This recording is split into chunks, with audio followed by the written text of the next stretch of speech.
Hello everyone, স্বাগতম সকলকে তাপগতিবিদ্যার varsity standard precise class. তাপগতিবিদ্যা অধ্যায়টা কিন্তু আমাদের সামনের পরীক্ষার জন্য খুব গুরুত্বপূর্ণ। গত বছরও কিন্তু এই তাপগতিবিদ্যা অধ্যায় থেকে বেশ ভালো একটা কনসেপচুয়াল ম্যাথ আসে। অনেকেই সেটা স্কিপ করে বা মিস করে, কারণ ক্যালকুলেশনটা একটু ঝামেলার ছিল। তো গত বছর যেরকম ম্যাথ আসছে, এবছরও যে এরকম আসবে এরকম কোনো কথা নেই। এজন্য আমরা তাপগতিবিদ্যা অধ্যায় থেকে ভার্সিটিতে আসার মতো যা কিছু আছে সবকিছু দেখব। আশা করি তোমাদের সামনের পরীক্ষায় এই অধ্যায় থেকে কোনো ম্যাথ বা থিওরি থেকে যেই প্রশ্নই আসুক না কেন, এই ক্লাসটা করার পর তোমার সবকিছু ক্লিয়ার হয়ে যাবে। আমরা আসার মতো একেবারে সবকিছু দেখব এবং কম সময়ে সবকিছু শেষ করার ট্রাই করব। ওকে? সো তাহলে কথা না বাড়িয়ে শুরু করা যাক। এই চ্যাপ্টারের চ্যাপ্টার অ্যানালিসিসটা যদি আমরা একটু দেখি ভাইয়া, এই তাপগতিবিদ্যা অধ্যায়ে সর্বপ্রথম আমাদের যে বিভিন্ন ধরনের যে স্কেল আছে, বিভিন্ন ধরনের যে তাপগতীয় স্কেল আছে, এই স্কেল হতে প্রশ্ন এসে থাকে। এরপর সেকেন্ড ইম্পোর্টেন্ট জিনিস যদি আমরা বলি, সেটা হচ্ছে আমাদের তাপগতিবিদ্যার বিভিন্ন সূত্রসমূহ। ওকে? তো এই সূত্রের পর আমাদের মোস্ট ইম্পোর্টেন্ট একটা টপিক চলে আসে, সেটা হচ্ছে আমাদের তাপগতিবিদ্যার যে বিভিন্ন প্রক্রিয়া তোমরা জানো, সমষ্ণ, সম-আয়তন, সমচাপীয়, রুদ্ধতাপীয়। এই প্রক্রিয়াগুলোর মধ্যে সমষ্ণ এবং রুদ্ধতাপীয় প্রক্রিয়াটা আমাদের জন্য ইম্পোর্টেন্ট। ওকে? সো তারপর যদি আমি বলি যে তাপীয় ইঞ্জিনের কথাবার্তা আছে, তাই না? একেবারে শেষের দিকে এবং অনেক বেশি ইম্পোর্টেন্ট। তো তাপীয় ইঞ্জিন ও রেফ্রিজারেটর এবং একই সাথে এন্ট্রপিও আমাদের জন্য গুরুত্বপূর্ণ। সো এখানে আলাদাভাবে আসলে কিছু বলার নাই। আমরা আসলে সবগুলা টপিক যেগুলা থেকে যেরকমভাবে ম্যাথ আসা যায় এবং যেরকমভাবে থিওরি থেকে প্রশ্ন আসে, সেগুলো আমরা একে, একে দেখব। ওকে? তো সর্বপ্রথম আমরা যদি আমাদের তাপমাত্রা পরিমাপের যে স্কেলগুলা একটু দেখি, ওকে? এটা থেকে কিন্তু প্রচুর প্রশ্ন আসে। ওকে?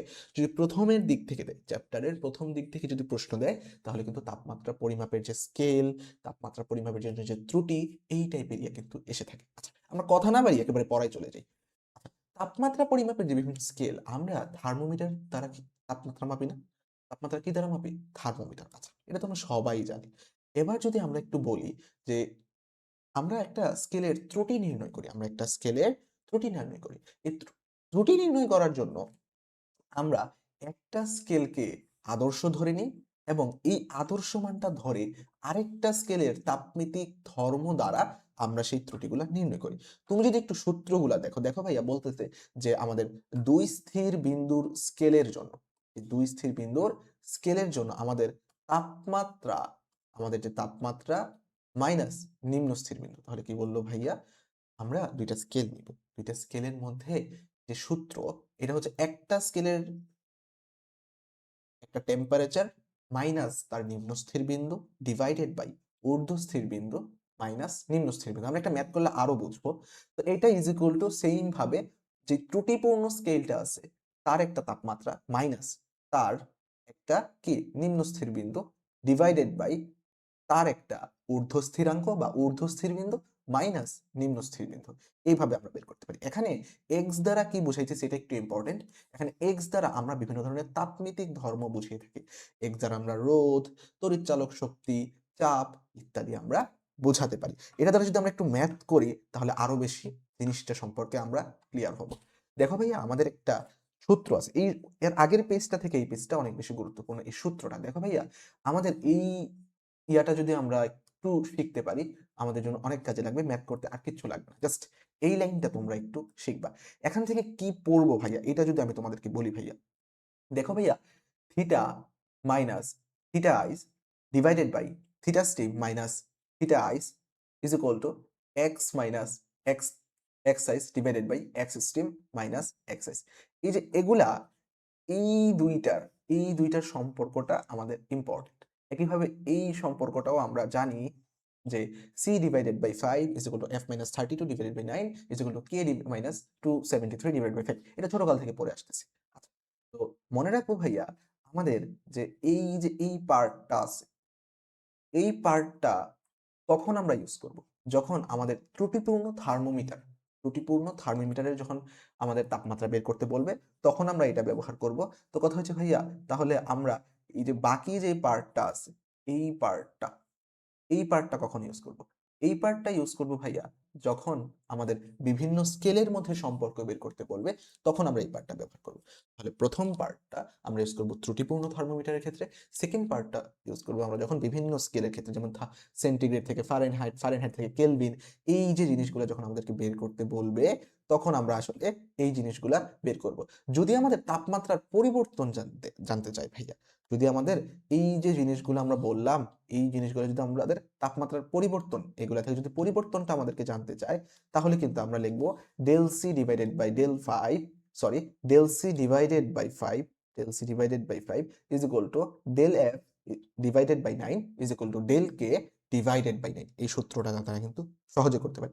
এটা হচ্ছে যখন আমাদের তাপমাত্রার পরিবর্তন বলা থাকবে, ওকে। আর নরমাল স্কেলের মধ্যে সম্পর্ক কোনগুলা, এই যে এগুলো কিন্তু আমাদের নরমাল স্কেলের মধ্যে সম্পর্ক। আশা করি সূত্রগুলা ক্লিয়ার। আমরা একটু প্রশ্নে যাব। আমাদের প্রথম প্রশ্ন দেখো ভাইয়া, আমাদের সিইউতে আসছে। তো দেখো ভাইয়া বলতেছে যে 9 সেকেন্ড এ পানির তাপমাত্রা 40 ডিগ্রি সেলসিয়াস হতে বৃদ্ধি পেয়ে 75 ডিগ্রি সেলসিয়াস হলে ফারেনহাইট স্কেলে এই তাপমাত্রা বৃদ্ধির হার বের কর। আচ্ছা, ফারেনহাইট স্কেলে আমরা তাপমাত্রা যে বৃদ্ধির হার, এখানে ফারেনহাইট স্কেলে তাপমাত্রা বৃদ্ধির হার বের করার জন্য আমরা একটা সূত্র তো একটু আগেই দেখে আসলাম, তাই না? Del C divided by 5 is equal to del 5 divided by 9। এই সূত্রটা দ্বারা কিন্তু আমরা সহজেই মেথ করতে পারি, কারণ কি এখানে পরিবর্তনটা দেয়া আছে। তুমি দেখো ভাইয়া যে 40 ডিগ্রি সেলসিয়াস হতে বৃদ্ধি পেয়ে কত হয়েছে, এত হয়েছে। তো আমরা জাস্ট পরিবর্তনটা যদি আমরা কোনো কারণে জানতে পারি, তাহলেই কিন্তু আমাদের যে বৃদ্ধির হারটা, এটা আমরা সেকেন্ড স্টেপে বের করে ফেলতে পারবো। কিভাবে করবো ভাইয়া, এটা যদি একটু দেখি। আমাদের কি বলছে, ফারেনহাইট স্কেলে আমাদের যে তাপমাত্রা, টেম্পারেচার, সেটা আমরা নির্ণয় করব। তাহলে সুতরাং এইখানে আমাদের একটু ইয়া হয়েছে, এখানে হবে আমাদের এফ, এখানে আমাদের ডেল এফ। তো সুতরাং del F is equal to, আমরা বলতে পারি del C divided by 5, del C divided by 5 into আমাদের 9। সুতরাং ডেল এফ, এখানে আমাদের ডেল সি তাপমাত্রার পরিবর্তন, 75 থেকে যদি আমরা 40 বিয়োগ করি, তাহলে হয় আমাদের কত ভাইয়া? এখানে হচ্ছে আমাদের 35 divided by 5 into 9 is equal to, আমরা বলতে পারি 5 নং 45, তাই না? 5 নং কত? 45। আচ্ছা, তো 5 নং যদি 45 হয়, আমরা সাথে সাথে বলতে পারি যে ওয়েট, আচ্ছা এখান থেকে কাটাকাটি এইভাবে করা যায়, তাই না? তো দেখো, এটা যদি আমরা কাটাকাটি করি, তাহলে 5 7 35, আর 7 নং কত আমাদের? 63। তার মানে এটা আমাদের আসলে কত? 60 ডিগ্রি ফারেনহাইট। অনেকে বলবে কি ভাইয়া এইটা অ্যান্সার? উত্তর হচ্ছে না ভাইয়া, আমাদের কিন্তু এটা অ্যান্সার না। আমাদের প্রশ্নে দেখো বৃদ্ধির হার চাইছে, তার মানে প্রতি সেকেন্ডে কতটুকু বৃদ্ধি পাইছে। টোটাল বৃদ্ধি পাইছে আমাদের এতটুক, কিন্তু আমাদের প্রতি সেকেন্ডে কতটুকু বৃদ্ধি পাইছে সেটা বের করতে হবে। প্রশ্নে বলা আছে দেখো ভাইয়া 9 সেকেন্ডে পানির তাপমাত্রা যে বৃদ্ধি, তাই না? তো সুতরাং আমরা যদি কতটুকু বৃদ্ধি পাইছে, যদি আমরা কতটুকু বৃদ্ধি পাইছে সেটা নির্ণয় করতে চাই, সুতরাং আমাদের বৃদ্ধির হার, বৃদ্ধির r is equal to 63 divided by 9, ওকে। তো আমরা তো জানি 7 নং 63, তার মানে 7 ডিগ্রি ফারেনহাইট পার সেকেন্ড, এইটা হচ্ছে আমাদের অ্যান্সার, ওকে। তো কিভাবে বের করছি আশা করি ক্লিয়ার। আমরা আরো কিছু ম্যাথ করব।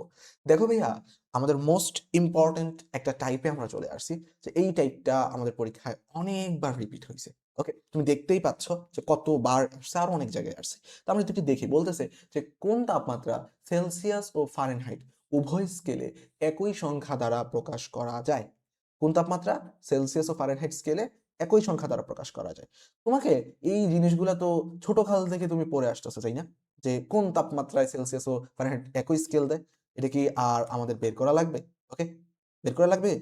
এটা হচ্ছে আমাদের -40 ডিগ্রি সেলসিয়াস। এখন কেউ যদি বলো ভাইয়া ভুলে গেছি, মনে নাই, তাদের জন্য দেখো ভাইয়া কিভাবে আমরা বের করব। দেখো প্রথমে C divided by 5 F minus 32, এই সূত্রটা তো আমরা জানি, তাই না? C divided by 5 F minus 32, এই আটা কিন্তু আমরা জানি। এইটা ওয়েট, আচ্ছা, এই যে এইটা জানি আমরা, এটা থেকে আমরা লিখতে পারি না x divided by 5 is equal to, x divided by 5 is equal to x minus 32 divided by 9। এখানে দেখো ভাইয়া, আমরা c এর জায়গায় x বসাইছি, f এর জায়গায় x বসাইছি। কেন বসাইছি? আমাদেরকে বলছে উভয় স্কেলে একই সংখ্যা দিয়ে প্রকাশ করা যায়। অর্থাৎ সিটাকে যখন যেটা দিয়ে আমরা প্রকাশ করব, এফটাকে আমরা সেইম সংখ্যা দ্বারা প্রকাশ করব। তারপর যদি তুমি একটু এপাশ ওপাশ করো, অর্থাৎ পক্ষান্তর করে ম্যাথ করো, তুমি ইনশাআল্লাহ x = -40 ডিগ্রি পেয়ে যাবা। খুব একটা কঠিন না। আমি আশা করি তোমরা এটা অনেকেই পারো। এজন্য আর দেখাইলাম না। আচ্ছা, তারপর যদি আমি একটু দেখি, বলতেছে কোন তাপমাত্রায় ফারেনহাইট ও কেলভিন স্কেলে একই পাঠ পাওয়া যায়। ২ টা জিনিস একটু মনে রাখবা, ২ টা জিনিস একটু মনে রাখবা। কোন তাপমাত্রায় সেলসিয়াস ও ফারেনহাইট স্কেলে সেম জিনিস, এটা হচ্ছে -40 ডিগ্রি সেলসিয়াস তাপমাত্রায় বা -40 ডিগ্রি ফারেনহাইট তাপমাত্রায়, এক কথায় -40 হচ্ছে অ্যান্সার। অন্যদিকে কোন তাপমাত্রায় ফারেনহাইট ও কেলভিন, এর আগেরটা কি ছিল? ফারেনহাইট ও সেলসিয়াস। এটা হচ্ছে ফারেনহাইট ও কেলভিন। এইটার অ্যান্সার হবে অলওয়েজ 574.25। এটা ক্যালকুলেশনটা একটু জটিল। ক্যালকুলেশনটা একটু জটিল। সো তোমাদেরকে আমার সাজেশন থাকবে এটা একটু মুখস্থ রাখা। তুমি চাইলে সেম নিয়মে ফারেনহাইট এবং কেলভিন এইটার যে সূত্র আছে F-32 divided by 9 is equal to K মাইনাসের 273 ডিভাইডেড বাই 5, এইখানে এইটার মান, এটার মান, দুইটার মান যদি তুমি x বসাও, তুমি x এর মান সহজে বের করতে পারবা 574.25 বের করতে পারবা। কিন্তু এটা আসলে ক্যালকুলেশন করাটা একটু টাফ, যেহেতু দশমিকের। তো তোমাকে আমি বলবো মনে রাখাটা সবচেয়ে ভালো। দুইটা জিনিসই তো খুব একটা কঠিন না। তো যদি সেলসিয়াস ও ফারেনহাইট কোথায় সমান বলে, -40 ডিগ্রি, এবং যদি ফারেনহাইট কেলভিন বলে তাহলে হচ্ছে 574। এই দুইটা জিনিসই তোমাদের জন্য আমি একটু একসাথে করে দিছি। দেখো ভাইয়া, বলতেছে যে কোন তাপমাত্রা সেলসিয়াস ও ফারেনহাইট উভয় স্কেলে একই সংখ্যা দিয়ে প্রকাশ করা যায়। এটা হচ্ছে কি আমাদের অ্যান্সার কত হবে, মাত্র দেখে আসলাম। অ্যান্সার করো, দ্রুত অ্যান্সার করো। এটা হচ্ছে কত, -40 ডিগ্রি। এবং একই সাথে কোন তাপমাত্রায় ফারেনহাইট ও কেলভিন স্কেলে একই পাঠ পাওয়া যায়, এটা হচ্ছে 574 ডিগ্রি দশমিক 25 ডিগ্রি। আচ্ছা, এখানে একটা দেখো ভাইয়া, তোমাদের জন্য একটা স্পেশাল নোট লিখে দিছি আমি, যে বলতেছে সেলসিয়াস ও কেলভিন কখনো একই পাঠ দিবে না। আমাদের যে সেলসিয়াস স্কেল এবং কেলভিন স্কেল কখনো কি দিবে না, কখনোই একই পাঠ দিবে না। সেলসিয়াস ও কেলভিন কখনোই একই পাঠ দিবে না। সেলসিয়াস ও ফারেনহাইট দিবে, ফারেনহাইট ও কেলভিন দিবে, কিন্তু আমাদের এই যে সেলসিয়াস সাহেব এবং এই যে কেলভিন সাহেব, তারা কখনো সেম পার্ট দিবে না। ঠিক আছে, মানে তারা কখনো সেম হবে না, তাদের পরিবর্তনশীল। তাদের পরিবর্তন del C is equal to del K, এইটা আছে। কারণটা কি আমরা জানি, del C divided by 5 is equal to del K divided by 5। এই কারণে তাদের পরিবর্তনটা আছে, তাদের যে পরিবর্তনটা আছে সেইটা আছে, বাট তারা কখনো সেম পার্ট দিবে না। আচ্ছা, এতটুকু আশা করি ক্লিয়ার। এবার আমরা এই যে জিনিসগুলো করলাম, এগুলার আমরা একটু টিপস এন্ড ট্রিক্স এর সহায়তায়, এই যে এত কিছু কি করা লাগে, এই যে আমরা নরমালি ম্যাথ দিয়ে যে করলাম, দেখো এই যে ম্যাথটা, ওয়েট, এই যে ম্যাথটা এখানে করলাম যে সেলসিয়াস ও ফারেনহাইট উভয় স্কেলে একই সংখ্যা দিয়ে প্রকাশ করা যায়, এই যে জিনিসগুলো করলাম, এগুলো কিভাবে করা লাগে আসলে তোমাকে আমি একটা জিনিস দেখাই। দেখো, এই প্রশ্নটা কত জায়গায় আসছে, ডিউ, কুয়েট, রুয়েট, বুটেক্স, অনেক জায়গায় আসছে। বলছে কি ফারেনহাইট স্কেলের কোন তাপমাত্রা সেন্টিগ্রেড স্কেলের সমান। দ্বিতীয় প্রশ্নটা দেখি ভাইয়া, বলতেছে ফারেনহাইট স্কেলের কোন তাপমাত্রা সেলসিয়াস স্কেলের দ্বিগুণ। আগেরটা বলছে সমান, এটা বলছে দ্বিগুণ, এটাও অনেক জায়গায় আসছে। আবার দেখো ফারেনহাইট স্কেলের কোন তাপমাত্রা সেন্টিগ্রেড স্কেলের পাঠের 3 গুণ, এটা কিন্তু লাস্ট এগ্রিতেই আসছে। ঠিক আছে, তো এই টাইপের ম্যাথ পরীক্ষায় আসলে প্রচুর আসে। তো এই টাইপের ম্যাথের জন্য, তুমি তো চাইলে করতে পারো মানে বড় সূত্র দিয়ে, বাট একটা শর্টকাট আছে, খুব সুন্দর একটা শর্টকাট। ট্রিক্সটা হচ্ছে এই যে যখন আমাদের এই যে ফারেনহাইট স্কেলের তাপমাত্রা বলবে, তুমি দেখো প্রত্যেকটা ক্ষেত্রে কিন্তু ফারেনহাইট স্কেল বলতেছে, খেয়াল করছো? এটাতেও ফারেনহাইট, এটাতেও ফারেনহাইট। তো যখন আমাদের ফারেনহাইট বলবে, তখন আমরা এই সূত্রটা আসলে ইউজ করতে পারি। ফারেনহাইট বললে কি করতে পারবো, আমরা এই সূত্রটা ইউজ করতে পারবো। ওকে, আচ্ছা, তো কিভাবে লিখবো ভাইয়া, F is equal two 160 into, এখানে দেখো স্কেলের সমান বলছে 1 গুণ ডিভাইডেড বাই 5, 1 গুণ মাইনাসের 9। ব্যাপারটা এরকম হয় তাহলে 160 ডিভাইডেড বাই 5 মাইনাসের, তার মানে কি 5 মাইনাসের 9, তাহলে হবে আমাদের 4। আমরা তো জানি 4 4 16, তার মানে মাইনাসের 40 ডিগ্রি। এইভাবে করবো। সেম ভাবে আমরা যদি পরের ম্যাথটা করি, দেখো ভাই বলতেছে ফারেনহাইট স্কেলের কোন তাপমাত্রা সেলসিয়াস স্কেলের দ্বিগুণ। ঠিক আছে, আমরা যদি ফারেনহাইট স্কেলের তাপমাত্রাটা বের করি, ফারেনহাইট স্কেলের তাপমাত্রা ইকুয়াল টু কি হবে, 160 ইনটু কিছু একটা হবে, তাই না? আমরা যদি বের করি, দেখো ভাইয়া 160 ইন্টু কত গুণ বলছে 2 গুণ।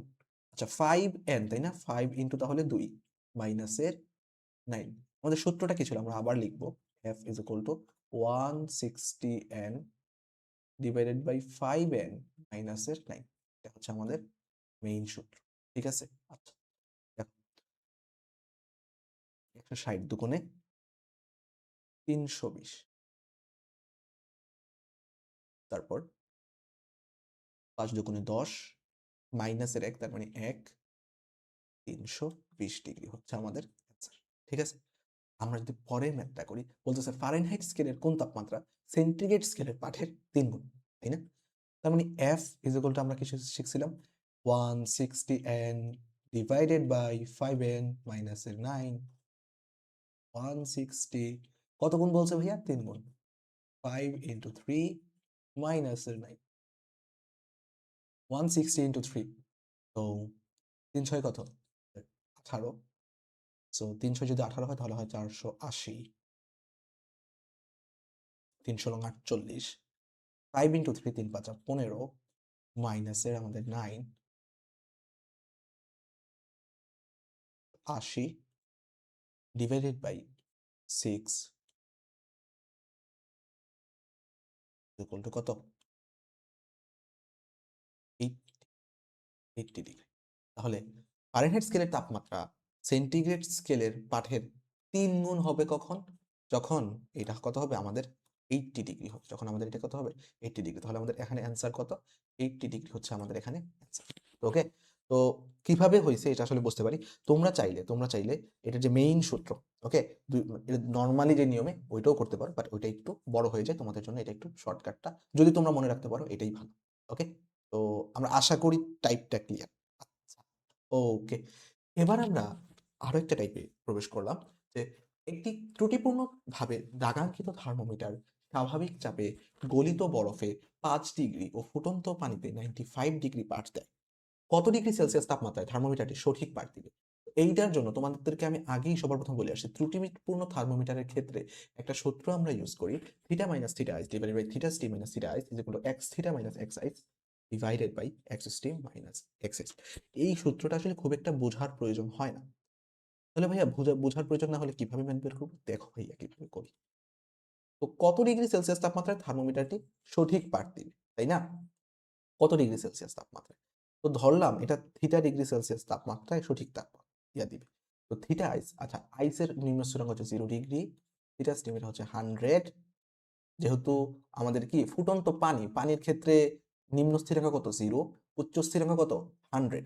তারপর মাইনাস কত হবে? যেহেতু আবার থিটা হচ্ছে 0 ডিগ্রি, ঠিক? থিটা থিটা মাইনাসের এক্স আইস এখানে কত বলছে? 5 ডিগ্রি ডিভাইডেড বাই 95 ডিগ্রি মাইনাসের 5 ডিগ্রি। এখানে থিটা 95 ডিগ্রি, তার মানে 90 theta is equal two 100 theta is equal to 500। ওকে? আশা করি বুঝছি।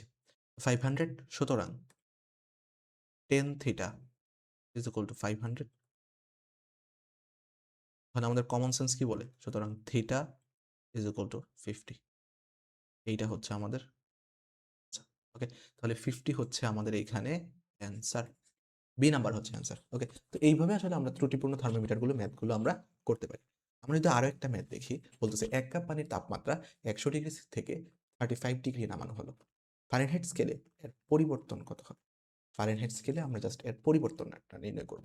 পরিবর্তনের ক্ষেত্রে পরিবর্তনের ক্ষেত্রে আমরা একটা সূত্র জানি, del C divided by 5 is equal to del F divided by 9 is equal to del K divided by 5।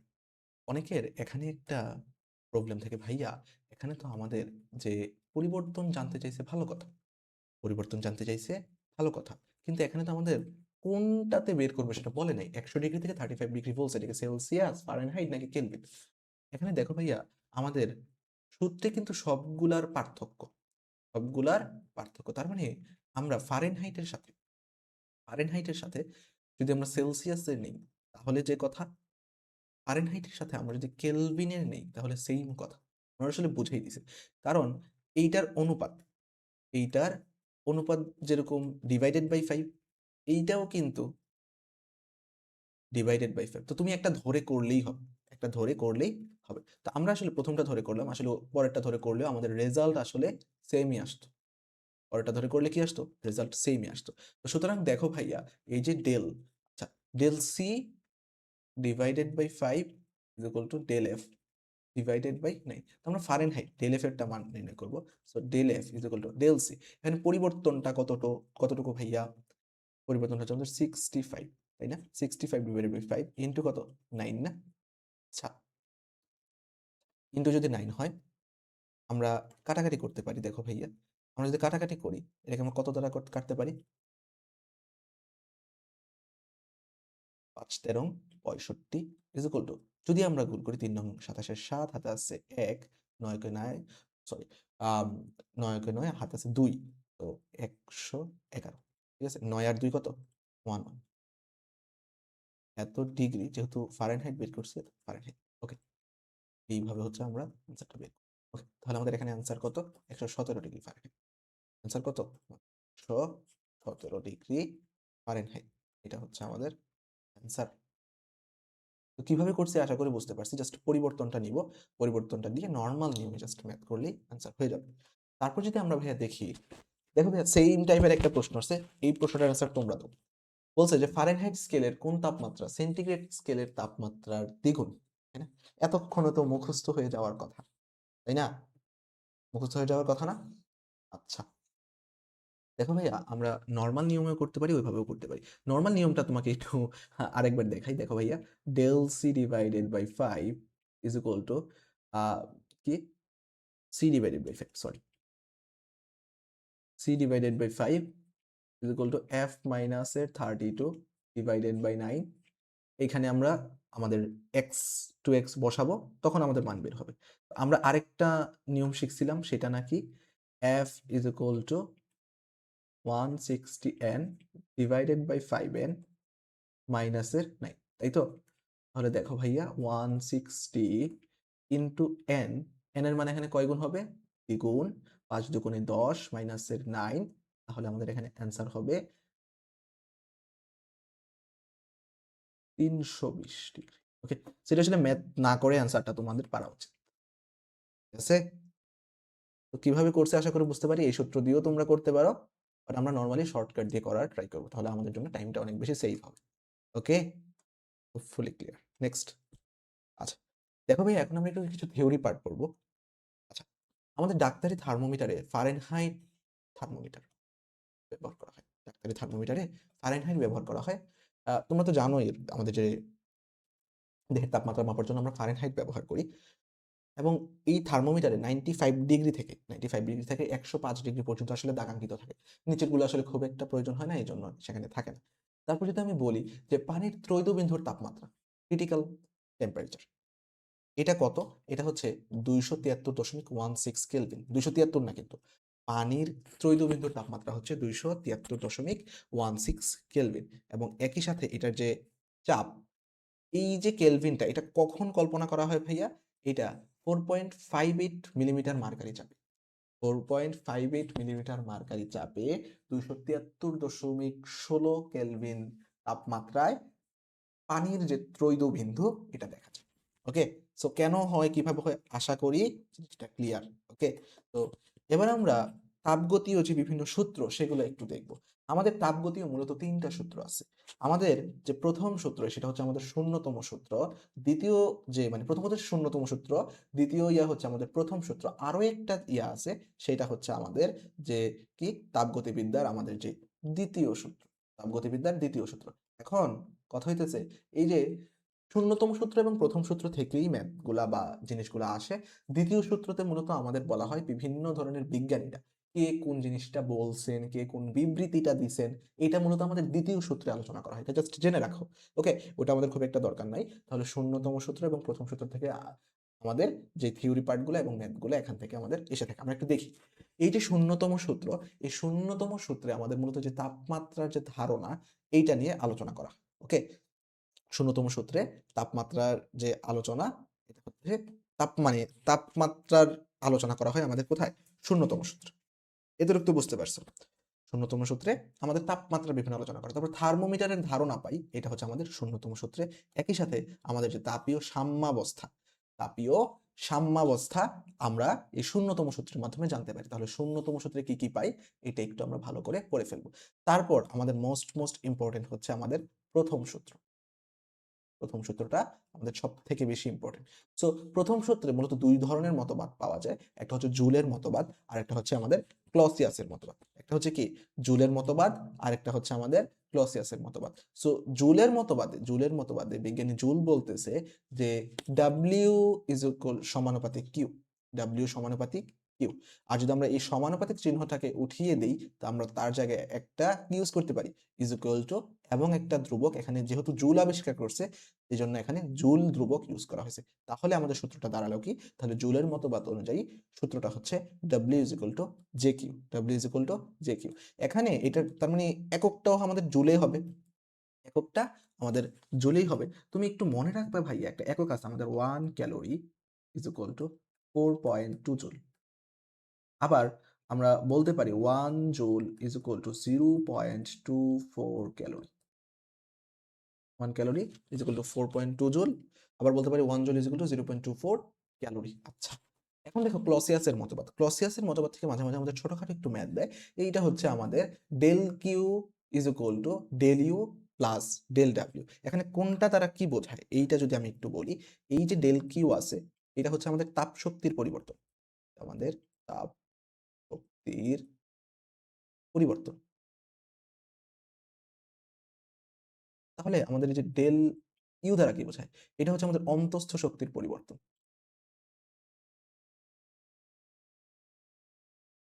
অন্তস্থ শক্তির পরিবর্তন।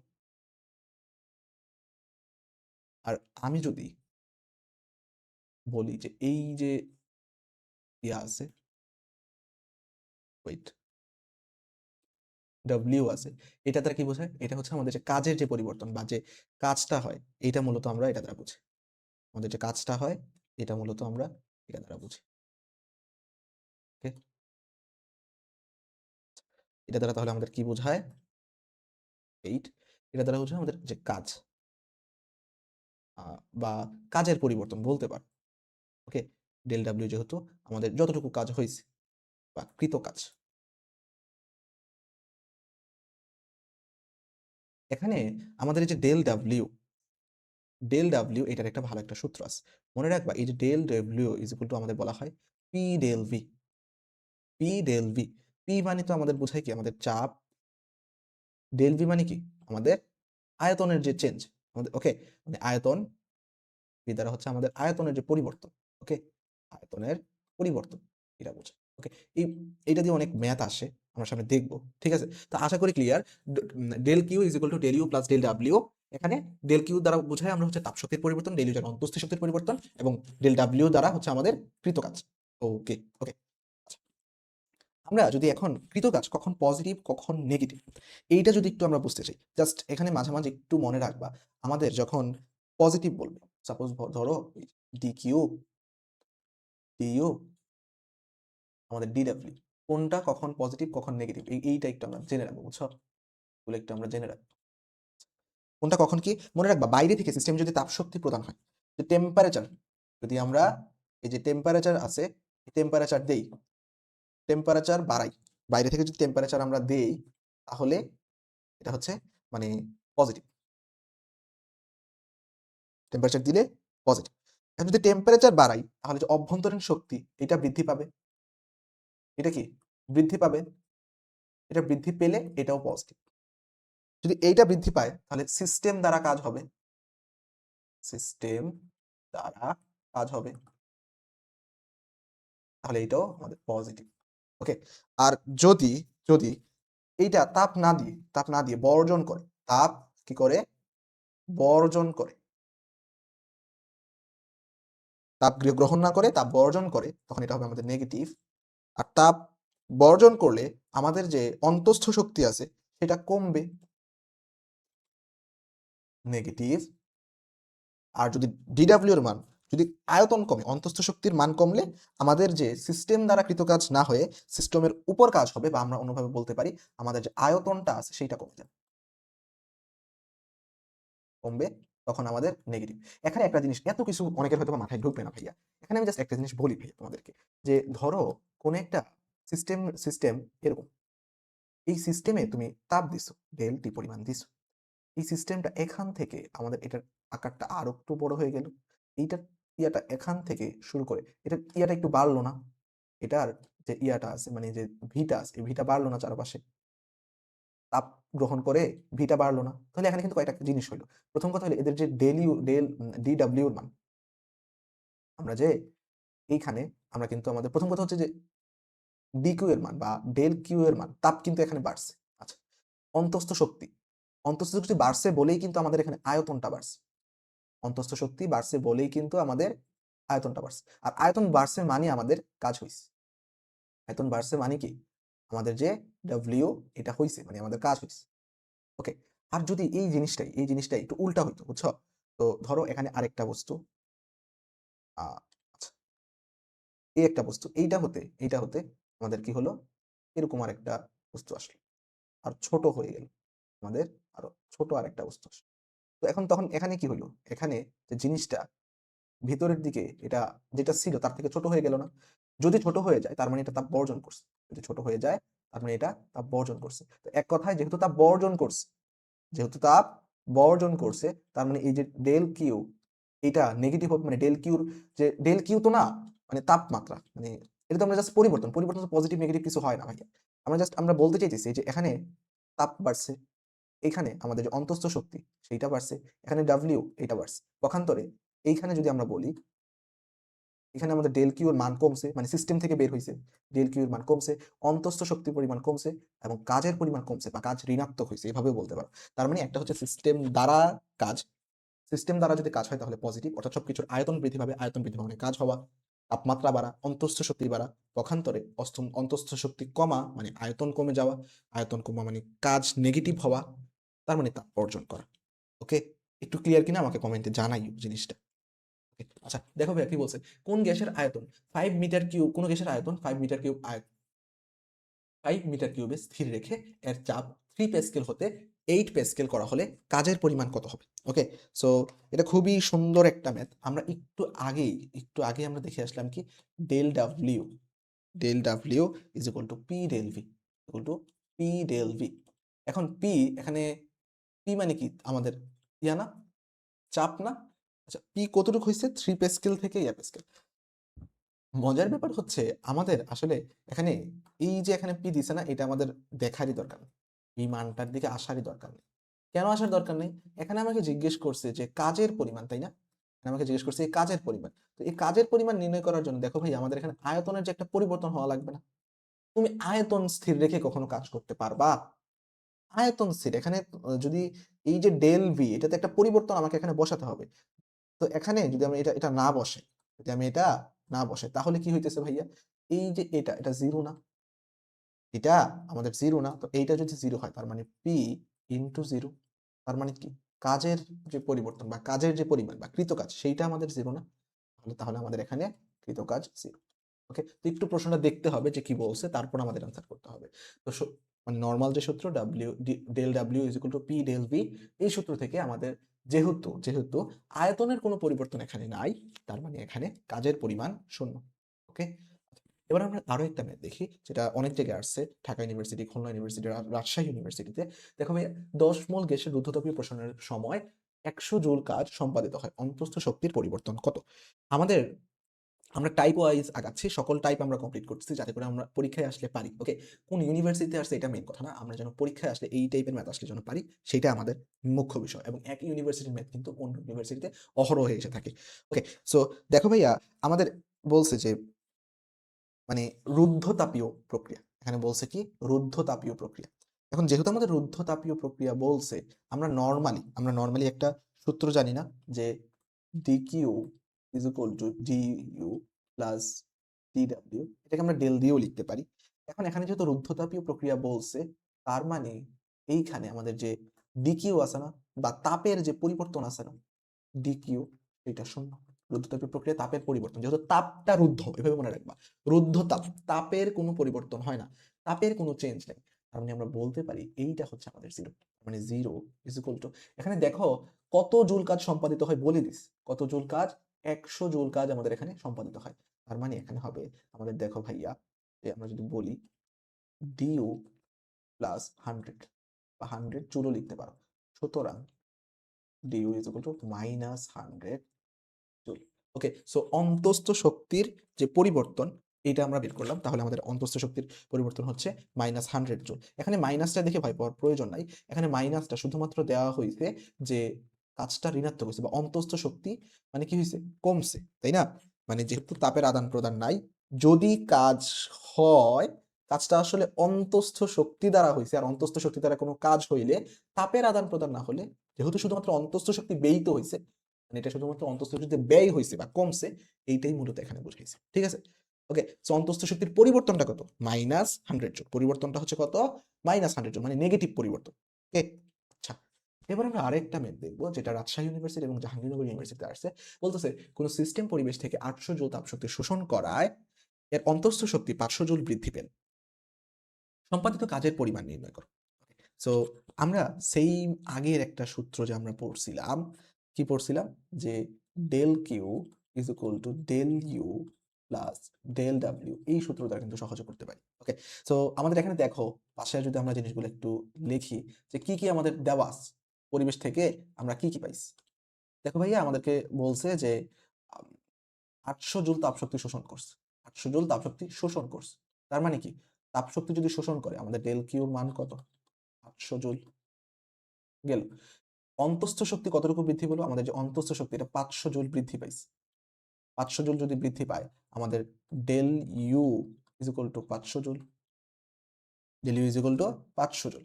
তাহলে সুতরাং del W is equal to 800 minus এর 500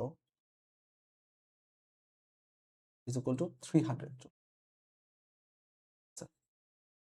হোপফুলি টাইপটা ক্লিয়ার। ওকে, সো কিভাবে আমাদের এখানে 300 জুল আসছে, আশা করি আমরা বুঝতে পারছি। ওকে, আচ্ছা।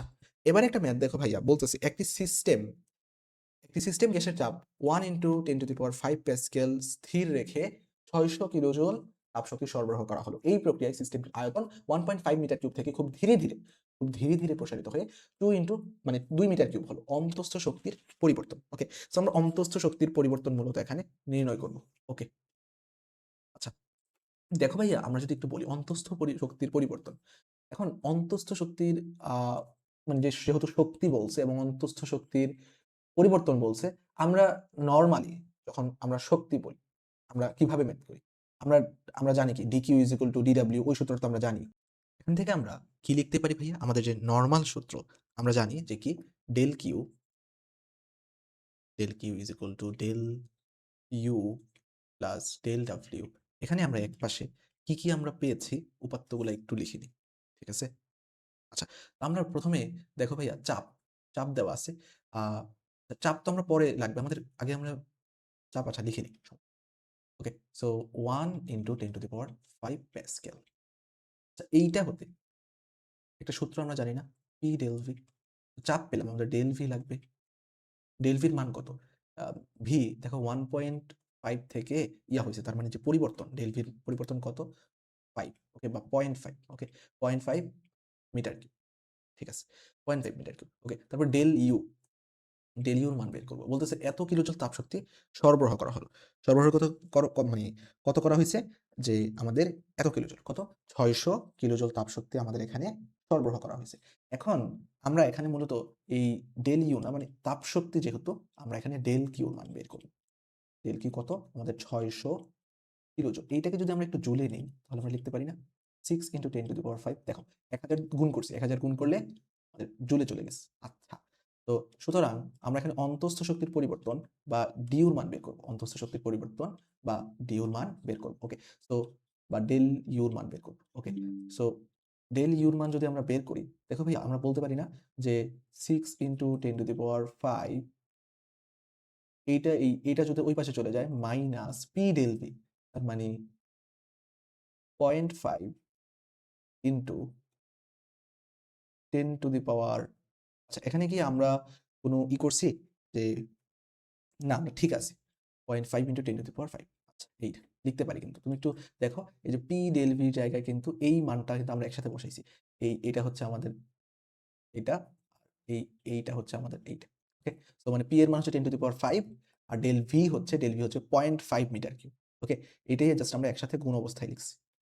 ওকে, আচ্ছা দেখো এটা যদি একটা থেকে আরেকটা বাদ দিই তাহলে হয় আমাদের 5.5 ইন্টু 10 টু দি পাওয়ার 5, তাই না? 5.5 ইন্টু 10 টু দি পাওয়ার 5, এইটাকে যদি আমরা কোথায় লিখি?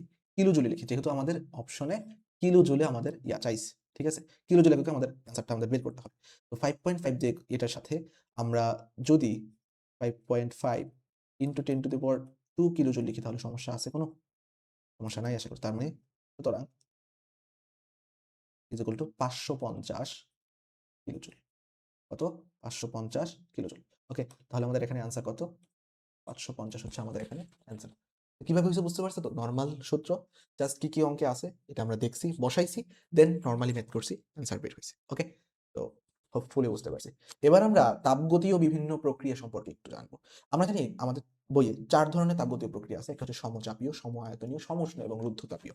মনে রাখবা ভাইয়া, এই যে সমচাপীয় আমরা বলতেছি, এই যে সমচাপীয় আমরা বলতেছি, এই সমচাপীয়তে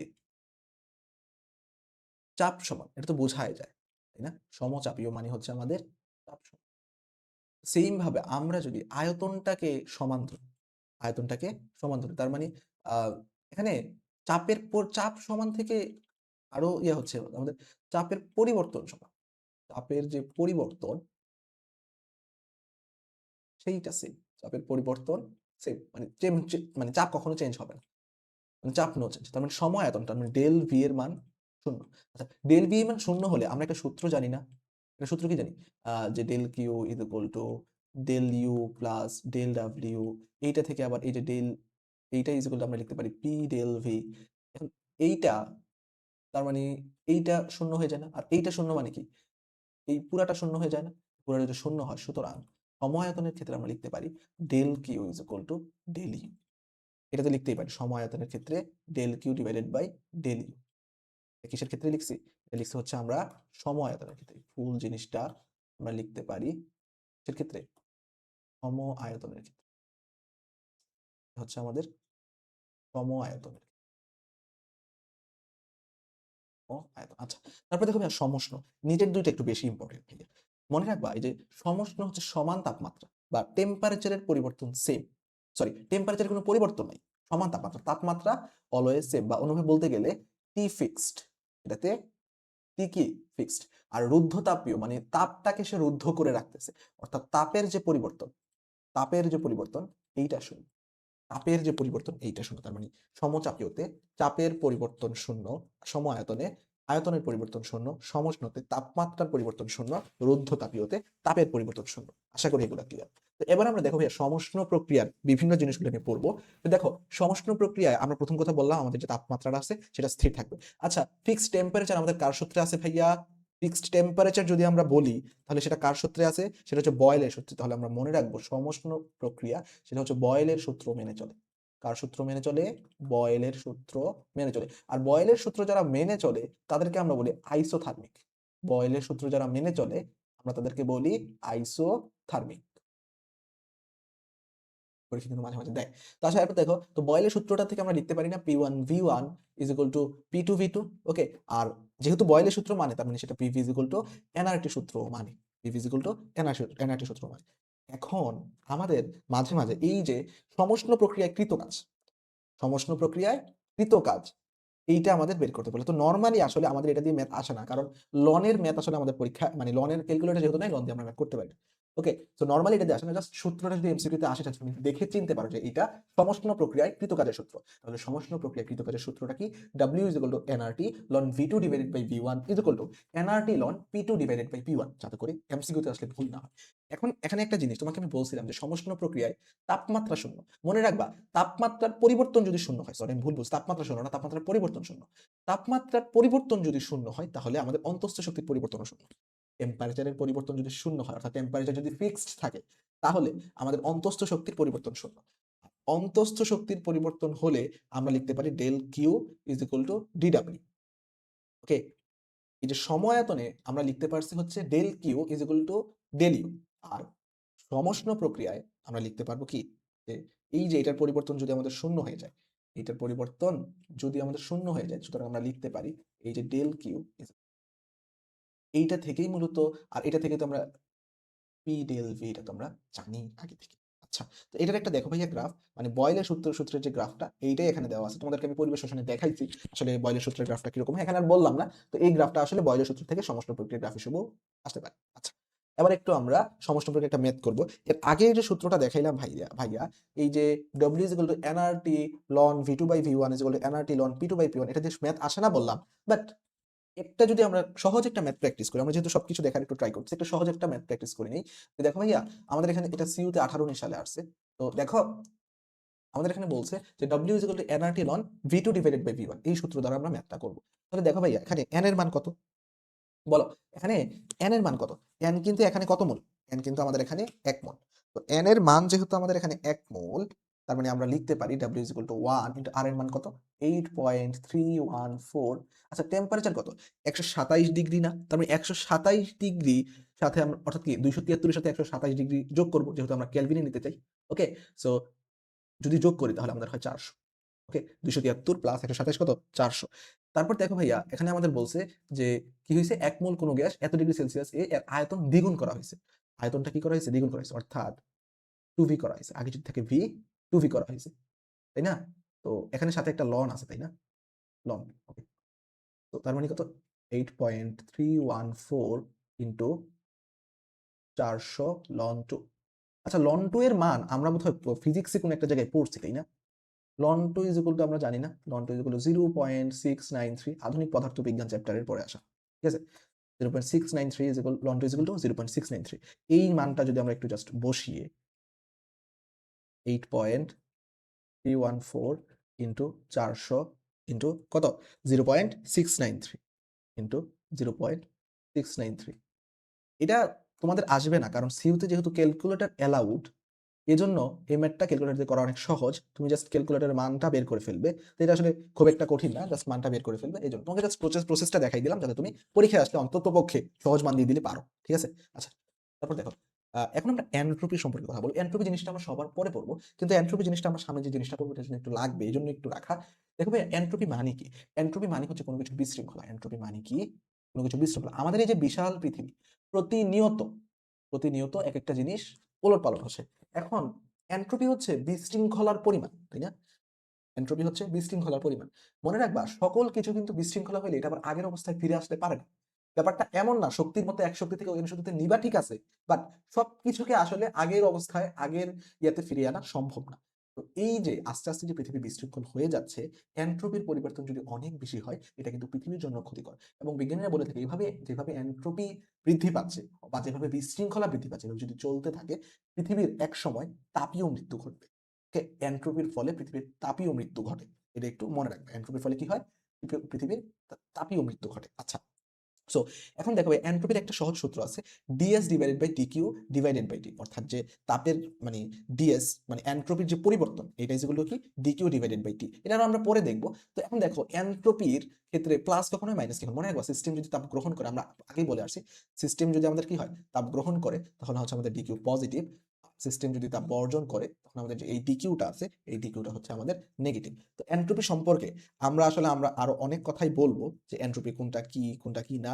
বাট তার আগে এনট্রপি পড়ার আগে আমরা একটু আমাদের যে রুদ্ধতাপীয় একটা প্রক্রিয়া আছে ভাইয়া, এই রুদ্ধতাপীয় প্রক্রিয়া সম্পর্কে একটু জেনে আসবো। ওকে, রুদ্ধতাপীয় প্রক্রিয়াটা আমরা একটু জেনে আসি।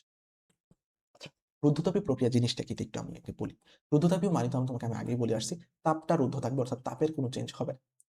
তাপের কোনো যদি চেঞ্জ না হয়, তাপের কোনো চেঞ্জ না হলে এখানে ডিকিউর মানটা কি হবে? 0 হবে। তাপের কোনো চেঞ্জ না হলে ডিকিউর মানটা আমাদের এখানে 0 হবে। ডিকিউর মান 0 হচ্ছে সিস্টেম কোনো তাপ গ্রহণ বা বর্জন করবে না। তাপের পরিমাণ 0 মানে কি? সিস্টেম কোনো কাজ গ্রহণ বা বর্জন করবে না। এখন এই যে রুদ্ধতাপীয় প্রক্রিয়াটা মনে রাখবা, এটা খুব দ্রুত ঘটে। এটা খুব দ্রুত ঘটে। এক্সাম্পলটা মাঝে মাঝে আসে যে হঠাৎ টায়ার ফেটে যাওয়া, এটা কি? এটা হচ্ছে একটা রুদ্ধতাপীয় প্রক্রিয়া। হঠাৎ টায়ার ফেটে যাওয়া এটা হচ্ছে আমাদের একটা রুদ্ধতাপীয় প্রক্রিয়া। অর্থাৎ টায়ারটা যখন ফেটে যায় তখন আসলে এত দ্রুত জিনিসটা ঘটে, তখন আসলে এখানে যে গ্যাসগুলা এটা আসলে তাপমাত্রা গ্রহণ বা বর্জন করার কোনো সুযোগ পায় না। ওকে? তো জিনিসটা অনেকটা এরকম খুব দ্রুত ঘটে, এখানে তাপের কোনো চেঞ্জ হয় না। তাপমাত্রা চেঞ্জ হতে পারে বাট তাপের কোনো চেঞ্জ হয় না। তারপর দেখো এই যে রুদ্ধতাপীয় প্রক্রিয়া, একটা জিনিস মনে রাখবা, আমাদের রুদ্ধতাপীয় প্রক্রিয়া কি তাপের পরিবর্তন শূন্য না? আর এনট্রপি মানে কি? এনট্রপি মানে DS is equal to dQ by T না? তো আমাদের এই ডিকিউর মান রুদ্ধতাপীয় প্রক্রিয়ায় শূন্য না, তাপের পরিবর্তন শূন্য, তার মানে DS is equal to zero না? আসলে এই জিনিসটাই আমরা এখানে বলছি যে এনট্রপির পরিবর্তন রুদ্ধতাপীয় প্রক্রিয়ায় শূন্য। এনট্রপির পরিবর্তন রুদ্ধতাপীয় প্রক্রিয়ায় কি আমাদের শূন্য, বা D S is equal to zero. আশা করি ক্লিয়ার। এখন আমরা এই যে রুদ্ধতাপীয় প্রক্রিয়া এটার কিছু আমরা সূত্র দেখব। ওকে? আচ্ছা, তার আগে আমরা তো দেখো ভাইয়া সূত্রগুলা যদি আমরা একটু দেখি। আচ্ছা, আমরা একটু সূত্রগুলো একটু দেখব। ওকে। সো দেখো ভাইয়া রুদ্ধতাপ প্রক্রিয়ার যে সূত্রগুলো আমরা লিখতে পারি, ১ নাম্বার সূত্র আমরা লিখতে পারি যে P1 V1 is equal to P2 V2। এরকম? না, আসতেছি, দাঁড়াও আস্তে, আস্তে আমরা লিখি, তারপর তুমি বুঝবা। T1 V1 is equal to T2 V2। আবার আমরা লিখতে পারি T1 P1 T1 P1 is equal to T2 P2। এগুলোর মধ্যে একটা বিশেষ একটা আছে, ধ্রুবক আছে যেটাকে আমরা ডিনোট করতে পারি। সো এই ধ্রুবকটার কারণে আসলে একেকটার মান একেক রকম হয়ে থাকে। তো মনে রাখবা P1 V1 এটার উপরে এই যে মান গামা, এটা হচ্ছে gamma to the power gamma. Okay? So গামার একটা মান আছে। এক পরমাণু গ্যাসের ক্ষেত্রে একরকম, দ্বি পরমাণু গ্যাসের ক্ষেত্রে একরকম, ত্রিপরমাণু গ্যাসের ক্ষেত্রে একরকম। যদি এক পরমাণু গ্যাস হয়, যদি আমাদের এক পরমাণু গ্যাস হয়,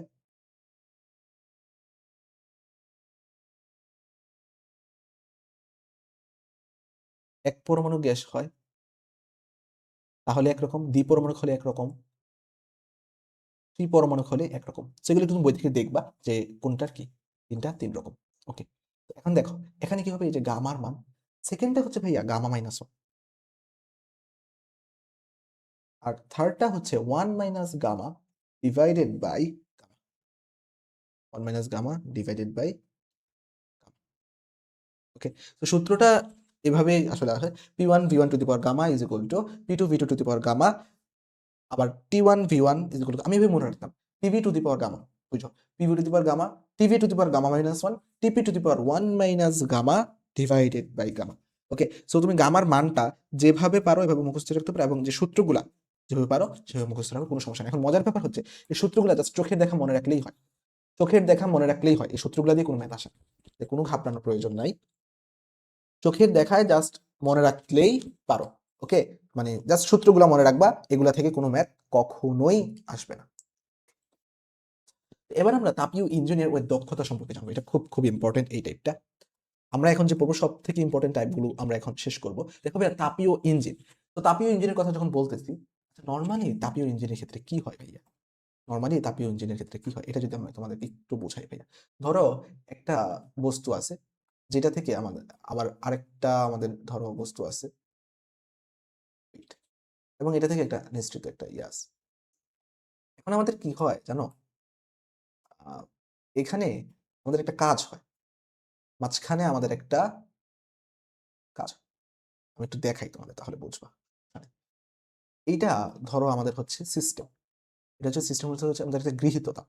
মানে এইটা মনে করো আমাদের তাপটা, এটা হচ্ছে আমাদের এইটা হচ্ছে আমাদের সিস্টেম।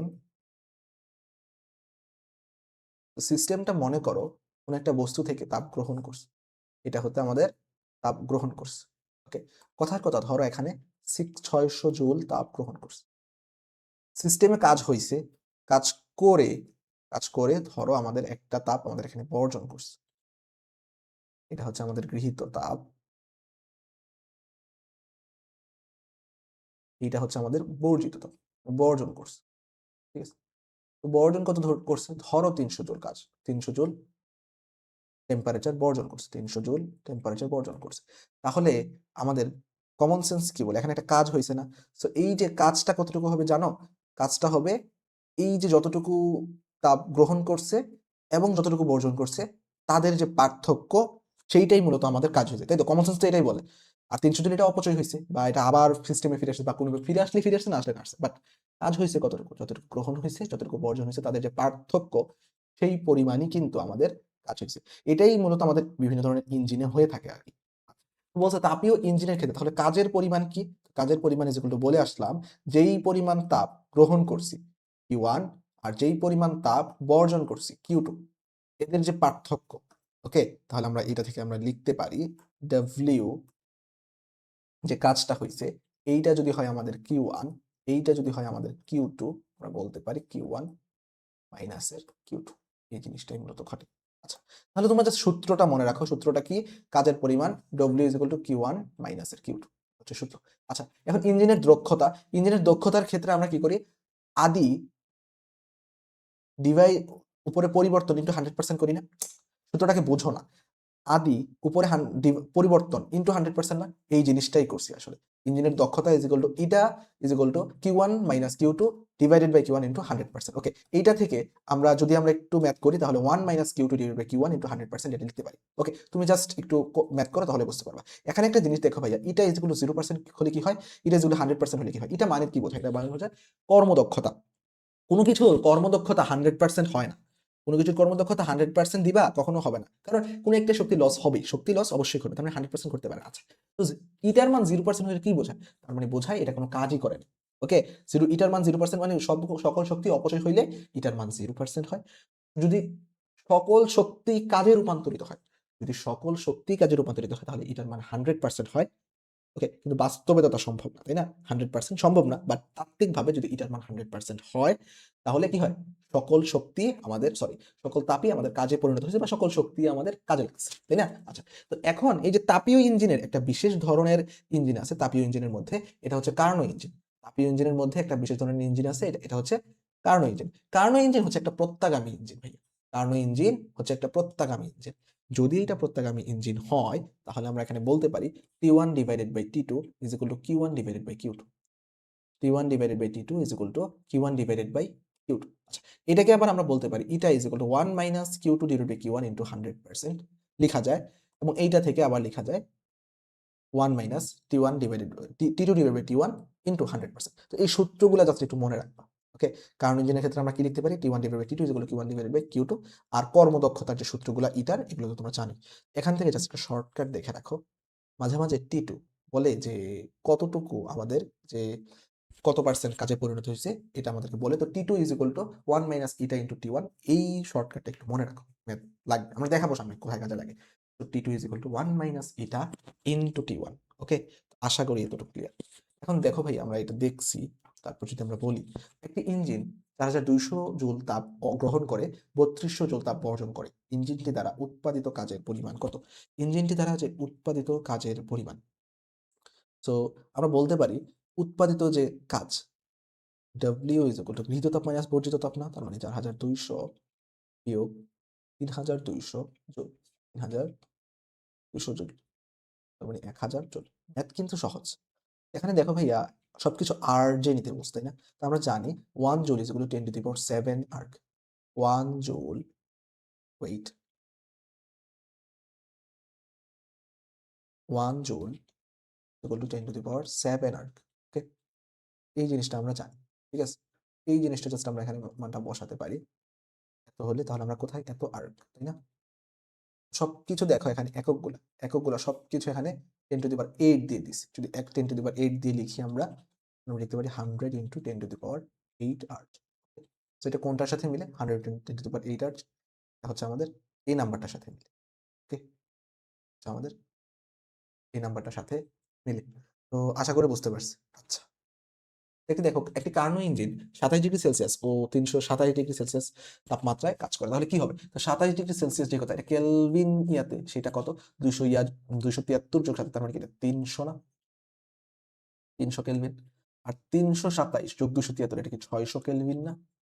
তো কাজ করে এদের কর্মদক্ষতা কত? আমরা eta is equal to 1 minus Q2 divided by Q1 না? ইনটু 100%। তার মানে 1 মাইনাস Q, আমাদের যে বেশি যেটা থাকে এটা কি হবে আমাদের, মানে কমটা আমাদের উপরে হবে।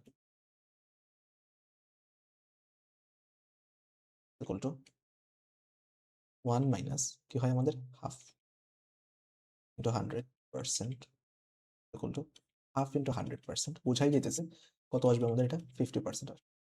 আচ্ছা, তাহলে আমাদের এখানে অ্যান্সার কত, 50% হচ্ছে আমাদের এখানে অ্যান্সার। ওকে, তো আশা করি বুঝতে পারছি কিভাবে হইল। ওকে, আচ্ছা, এবার দেখো একটি কার্নো ইঞ্জিনের তাপ উৎস ও তাপ গ্রাহকের তাপমাত্রা যথাক্রমে এত এত। ইঞ্জিনটি তাপ উৎস থেকে 4500 জুল তাপ গ্রহণ করে, কিছু তাপ কাজে রূপান্তরিত করে এবং অবশিষ্ট তাপ কি করে, গ্রাহকে বর্জন করে, নর্মাল নিয়ম যেটা। তো বর্জিত তাপের পরিবর্তন কত জুল, এটা কিন্তু আমাদের জিএসটি 20-21 আসছে, এবং জিএসটি না, ডিউতে ডিউতে 22-23 এই টাইপেরই একটা সেম টাইপের একটা ম্যাথ আসছে। ওকে, তো কিভাবে করে জিনিসটা একটু ইম্পর্টেন্ট। তো আমাদেরকে বলছে যে বর্জিত আম, তাপের পরিমাণ কত জুল। তো এখন দেখো ভাইয়া, নর্মালি আমরা যে জানি, যে কি জানি আমরা, আমরা যদি বলি যে একটা সূত্র আমরা শিখে আসছি না, আমাদেরকে বর্জিত তাপের পরিমাণ নির্ণয় করতে হচ্ছে। আচ্ছা, তো বর্জিত তাপের পরিমাণ আমরা জানি না, Q2 ডিভাইডেড বাই, আমরা যদি Q1 is equal to T2 divided by T1, এটা তো আমরা লিখতে পারি, তাই না? এটা লিখতে পারি। আচ্ছা, বা Q2 আমরা বর্জিত তাপের পরিমাণ নির্ণয় করব into T2 divided by T1। এখানে দেখো ভাইয়া, প্রথম কথা হচ্ছে তাপ গ্রাহকের, এটা, আর তাপ উৎসের এটা। আচ্ছা, উৎসের তাপমাত্রাকে আমরা ধরবো T1, আর তাপ গ্রাহকের তাপমাত্রাকে ধরবো আমরা T2। তাহলে T2 দেওয়া আছে 127 ডিগ্রি সেলসিয়াস, আর 127 ডিগ্রি সেলসিয়াস যে কথা, সাথে সাথে এটা হচ্ছে আমাদের 400 ডিভাইডেড বাই তাপ উৎস T1। তো T1 যদি উৎস হয় তাহলে 327 প্লাস 273 মানে 600 ইন্টু হচ্ছে আমাদের Q1 এর মান হচ্ছে 4500। আমরা শূন্য শূন্য কাটাকাটি করি, তারপর তো 6 6 36, 6 7 42। তো আমরা আগে 2 দিয়ে কাটবো, 300। ওকে, তো এখন দেখো এটাকে আমরা লিখতে পারি না যে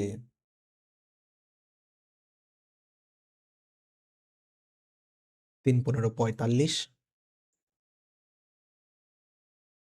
15 দুগুণে 30, তাহলে এখানে হবে আমাদের কত, 3000 জুল। আমাদের এখানে অ্যান্সার হচ্ছে আমাদের 3000 জুল, এটাই হচ্ছে আমাদের অ্যান্সার। তাহলে সুতরাং Q2 is equal to 3000 joule. Okay, এটা হচ্ছে আমাদের অ্যান্সার। ওকে, তো একটু টাইম লাগবে, একটু ধৈর্য ধরে, একটু মাথা ঠান্ডা মাথায় করতে হবে।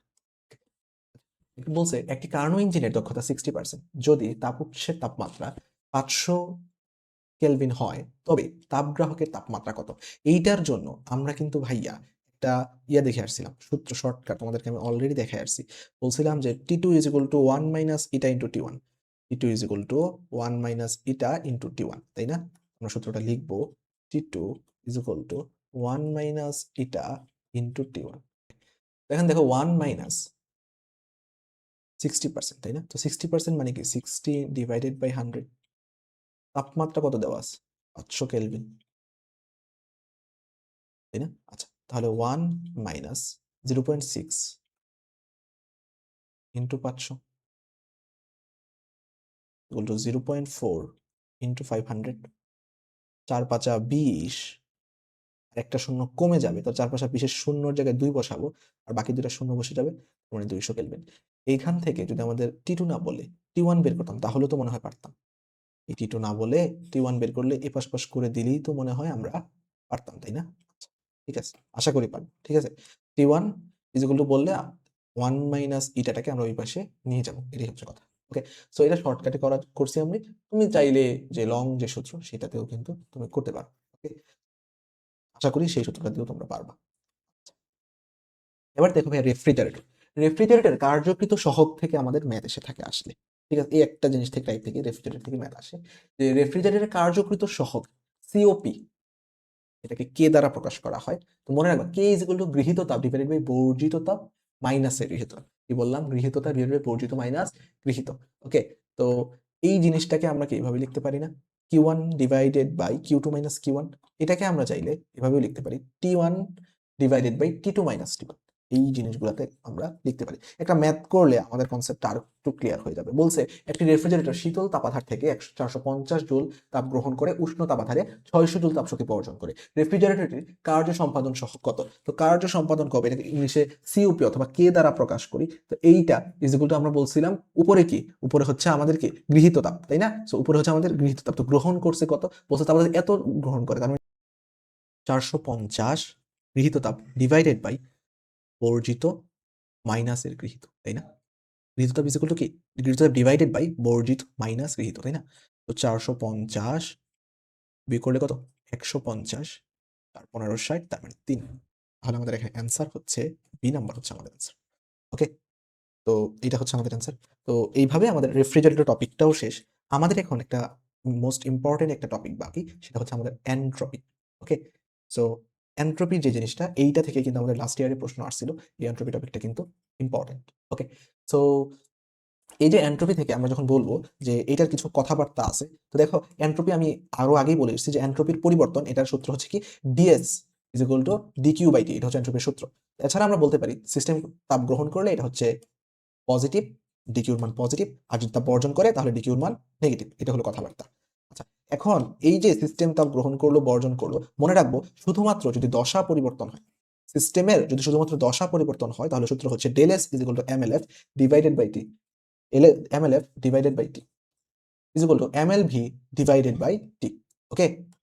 তো তারপর যদি আমরা আরো কিছু দেখি যে এই যে সিস্টেম, এই সিস্টেমের জন্য এখানে এলএফ এলভি দুইটা জিনিস ইউজ করছি না?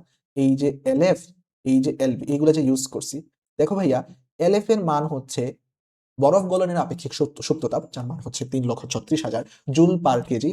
আরেকটা হচ্ছে আমাদের পানির স্ফুটনের আপেক্ষিক সুপ্ততাপ বা বাষ্পীভবনের আপেক্ষিক সুপ্ততাপ, যাকে আমরা এলভি দ্বারা প্রকাশ করি, যার মান হচ্ছে 22,68,000 জুল পার কেজি। তো এই মানগুলা আসলে আমরা সূত্রের মধ্যে ইউজ করে থাকি। সাধারণত আমাদের সূত্রে কি থাকে? এই মানগুলা দেওয়া থাকে, মানে ম্যাথে মানগুলা দেওয়া থাকে, বাট না দেওয়া থাকলে মানগুলো একটু মুখস্থ করবো। কি করবো ভাইয়া? মুখস্থ করবো। বরফ গলনের আপেক্ষিক সুপ্ততাপ 3,36,000। পানি স্ফুটনের আপেক্ষিক সুপ্ততাপ কত? 22,68,000 জুল পার কেজি। এদের একক কি? Joule per KG.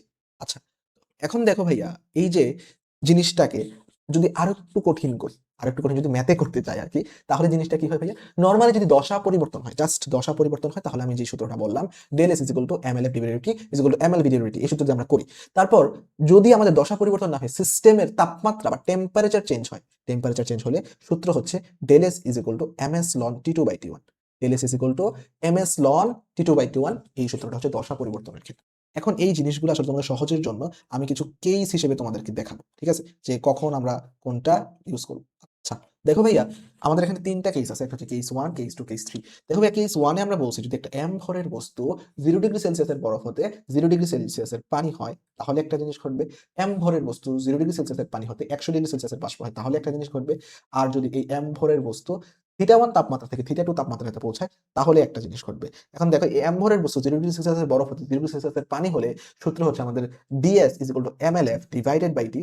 এটা হচ্ছে ইয়ার, যদি শুধুমাত্র বরফ থেকে পানি হয়, তখন আমরা বরফ গলনের যে আপেক্ষিক সুপ্ততাপ একটু আগে যেটা দেখে আসলাম 3,36,000, সেইটা ইউজ করব। আর যদি আমাদের এম ভরের বস্তু 100 ডিগ্রি সেলসিয়াসের পানি থেকে 100 ডিগ্রি সেলসিয়াসের বাষ্পে পরিণত হয়, তাহলে আমরা ইউজ করব del S is equal to বা D S is equal to M L V divided by T. এখানে এলভির মান বাষ্পীভবনের আপেক্ষিক সুপ্ততাপ, মানে 22,68,000।